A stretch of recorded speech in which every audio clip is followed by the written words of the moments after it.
Faire appel à People for Impact, c'est faire appel à des gens qui sont concernés, convaincus, qui ont une expérience qui fait que la proposition de valeur va être très opérationnelle et pas juste conceptuelle.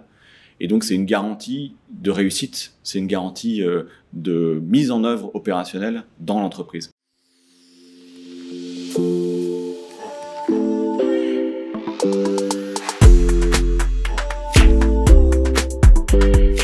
Je m'appelle David Garbous. En fait, j'ai travaillé 20 ans dans la grande consommation, dans l'univers alimentaire, dans des marques familiales, indépendantes et dans des plus grands groupes.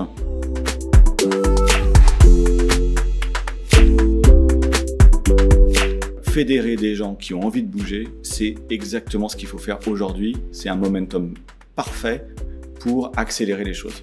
On a une responsabilité collective énorme. Si on ne change pas et qu'on ne réinvente pas tout le modèle qu'on a construit tous ensemble depuis 50 ans, on va laisser à nos enfants une planète pourrie. Pour moi, c'est pas possible. Je peux pas me lever le matin en me disant ça. Quand on fait appel à un consultant, à un freelance extérieur, on s'achète quelque part aussi une accélération du temps. Parce qu'on va déléguer à quelqu'un un sujet, souvent qui est compliqué à prendre, qui est pas pris par les équipes parce qu'elles sont trop chargées. Donc c'est une façon de s'assurer qu'on va craquer quelque part une problématique en ayant quelqu'un dédié à cette problématique qui va mobiliser les équipes correctement et qui va apporter des solutions dans un temps record. On n'est pas lié à l'histoire de l'entreprise, on n'est pas lié aux enjeux économiques, aux enjeux de pouvoir, aux enjeux politiques. On est utile, je trouve, quand la parole est justement libérée et qu'on pointe du doigt les sujets les plus pertinents pour l'entreprise. Et cette expérience-là, ça me donne une énergie incroyable pour justement trouver les bons leviers pour faire évoluer les choses avec les gens, avec le savoir-faire de ces entreprises, en amenant des choses extérieures. Et ça, je pense que c'est unique, effectivement. Si la stratégie est bonne, le marketing, ça devient une arme de construction massive pour faire en sorte que le consommateur, que la cible soit exposée au message, qu'elle ait envie et rendre la consommation durable désirable.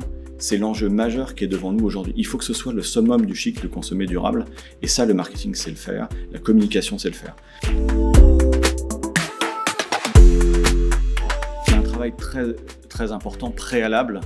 Revenir sur l'histoire, celle des fondateurs quand ils sont encore accessibles, la façon dont l'entreprise a construit ses succès, ses croyances, ses échecs.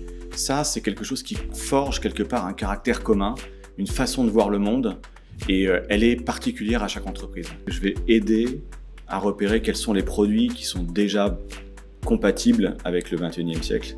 Je vais aider à repérer les pépites, et je vais donner les clés pour faire la bascule opérationnelle de l'offre vers une offre 100% durable. Et j'adore faire ça. En parlant un discours qui est celui de l'entreprise, qui est celui du business, et en montrant qu'on peut mieux réussir en intégrant les enjeux de la RSE, en fait, on amène tout le monde à s'emparer du sujet. Certains sont hyper heureux parce qu'ils étaient convaincus avant et qu'enfin ils se disent l'entreprise bouge, et d'autres ont des révélations. Et voir les gens prendre conscience de ça, s'en emparer et finalement démultiplier les effets parce qu'ils sont nombreux, c'est un kiff total.